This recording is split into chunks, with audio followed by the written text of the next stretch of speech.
So recently I went to a Taylor Swift concert and it was awesome. I'm a little obsessed with Taylor Swift. Can you tell? Can you tell? Today I'm doing the Taylor Swift book tag. I saw this on BookUtopia's channel, but I found the questions on a blog and I will tag both of those down below, so Sasha's video and the blog that I got the questions from. I am a huge fan of Taylor Swift's music, and I have this lovely 1989 poster that I painted. I'm gonna show you guys. Watch, I'll put it back on the wall and it'll be crooked. I'm obsessed with this. I love this. This is gold, and this is gold up here, and then they're all just minimalist from her album covers and stuff. So Taylor Swift, Speak Now, Fearless Red, 1989, and then the Bad Blood cover. I think it's crooked. And if it's crooked, it's gonna bug me the entire time I'm editing this, and probably the entire time you guys are watching this. Okay. Hopefully that's straight. Okay, let's do the book tag already. I'm not gonna even bother trying to explain this because it'll get very confusing very quickly, so just watch and you'll catch on. We Are Never Ever Getting Back Together. This is a book that you loved originally and then hated once you finished it. Of Mice and Men by John Steinbeck.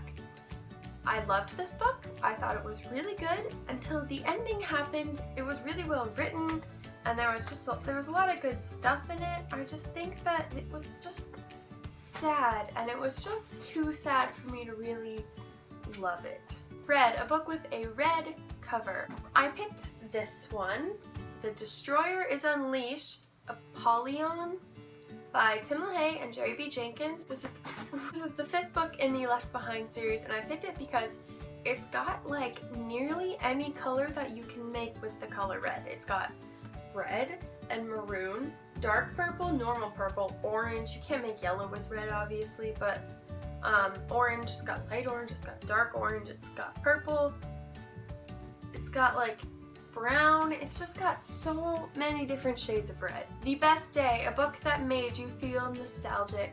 Shatter Me by,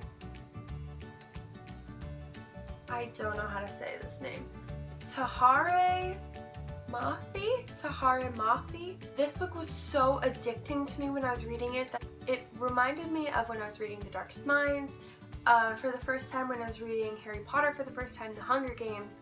A ton of my favorite book series, when I pick them up and I read them, they're so addicting to me that I can't put them down. And this one really just reminded me of it. I got so absorbed in the story so fast. It just reminded me of some of my favorite book series. Love Story, a story about forbidden love. I feel like I just have to pick this one. Romeo and Juliet by Shakespeare. This is the one the song is about. This is the one that everyone thinks of. Since it is so classically picked, I figured I would pick a different one too. Delirium by Lauren Oliver. The romance between two of the main characters is forbidden by the society that they live in. So, I Knew You Were Trouble. This is a bad character that you just can't help but love. This one was hard for me to pick. Cato from The Hunger Games by Suzanne Collins. I don't really like Cato all that much because he just is too obsessed with killing. Killing is bad, and I don't really like people to be obsessed with killing, but he was just a very interesting character to me. And in the movie he's played by Alexander Ludwig, which is one of my favorite actors because I love Race to Witch Mountain, I think, that he did with Anne Sophia Robb. I really liked that actor and it gave kind of a new layer to the character, and I just thought that Cato was very interesting, and he was just, I don't know, he was a good character. If he wasn't so obsessed with death and killing, winning and getting rich, I feel like I would like his character. If he was a good guy, I would like his character a lot more, but I did kind of like his character. Innocent, a book that the ending was ruined for you. Nearly every book on my shelf. This upsets many of my closest friends, and it's probably going to upset many people on the internet, but I spoil a lot of books for myself if I get bored, or if something's happening that I don't like, or if I just want to find out what's happening later. I skip ahead. There's 4 ways basically that a book is spoiled for me. So I have a book picked from each one. In the Afterlight was spoiled for me by myself because I was upset with how Never Fade was going based on stuff that happened at the end of The Darkest Minds. If you guys have read that book, you will know what I'm talking about. And I actually still haven't read it all the way through in chronological order, and I should probably do that. Girl Online by Zoe Sugg.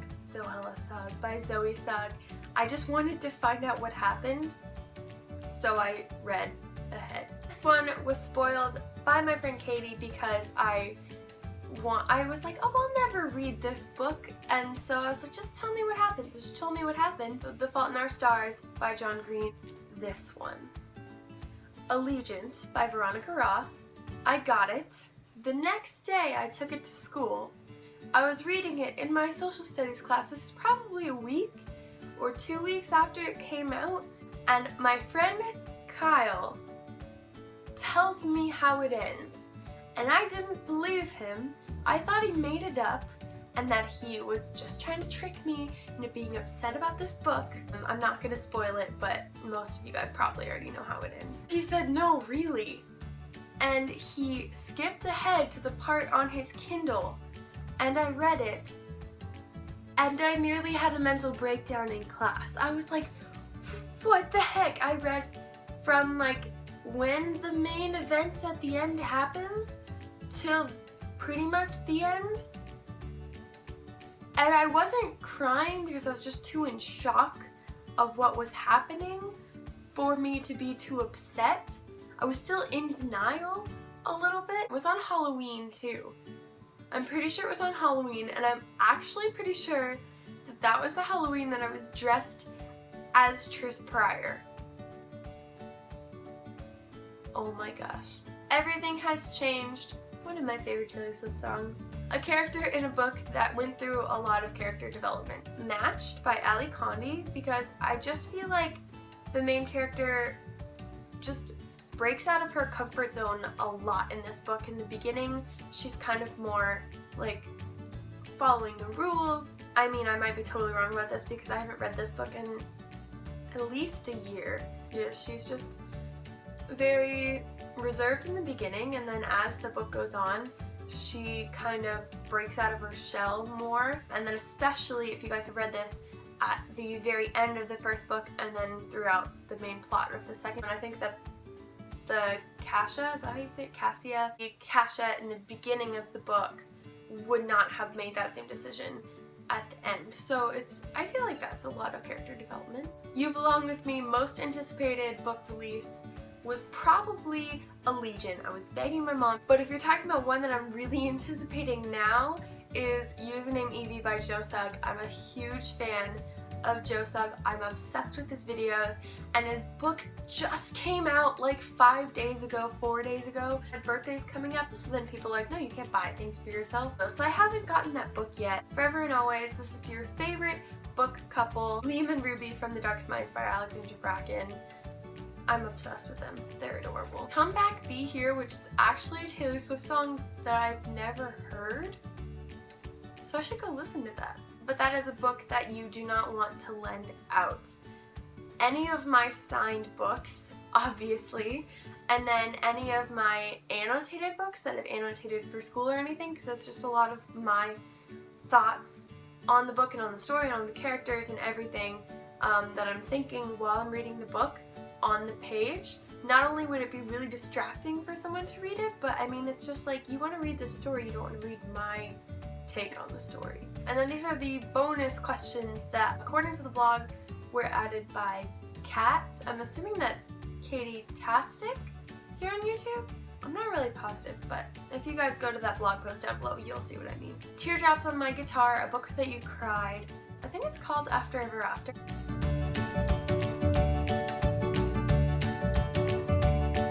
I don't remember who it's by. It's on my Kindle, and it's a book about a boy with cancer, and so that makes it very sad, but the ending I definitely did not see coming. And then another one that's on my Kindle is the diary journal of, I don't remember. But this one is about a girl who reads this diary given to her by her older brother who died of cancer when she was a baby. And he was writing this journal the whole time because he wasn't sure that he was going to see her grow up. And it was so sad. And then it's also got some tone of religion and stuff too, because there's this whole kind of plot going on with the plot at the same time. There's kind of a few plots going on at once, which is really cool. But when the brother was alive, one of his best friends was Mormon, and since he was having like all this cancer and everything and this like scary experience, his friend was kind of introducing him to the Mormon religion and everything, and he was kind of starting to maybe want to believe it. And as the sister is reading these journals, she kind of wants to look more into religion herself. One of her best friends and the love interest of the story is also a Mormon, and then the parents are kind of like a little bit resistant to it, so it's just like got this whole plot. I really like it. It was a really good book, but it did make me cry. It was sad. Okay, and then the last one, Shake It Off, a book that you love. It says, love so much you shake off the haters. That's what it says on the blog. I'm going to change this a little bit of an unpopular opinion, one that I really liked that a lot of people don't like, and that's Twilight by Stephenie Meyer. I think that Stephenie Meyer is a really talented writer. I want to be a writer when I grow up. That's like one of my main goals and dreams is to be a writer and write books. And I really appreciate good writing, and I do think that Stephenie Meyer is really talented. And I also think from my own personal experience writing short stories and things that this is a very brave concept, because you know, you think about a book about a love triangle between a human, a vampire, and a werewolf as being very cheesy. And I do really like that it became so popular, because it was kind of a cheesy book. It is a cheesy book, and it was loved by so many people, so I think that that's kind of cool. Alright, that is it for this tag. Thank you so much for watching. This is a really fun tag. I'm really glad that I got to do this, especially in my Taylor Swift shirt with my Taylor Swift painting. Bye!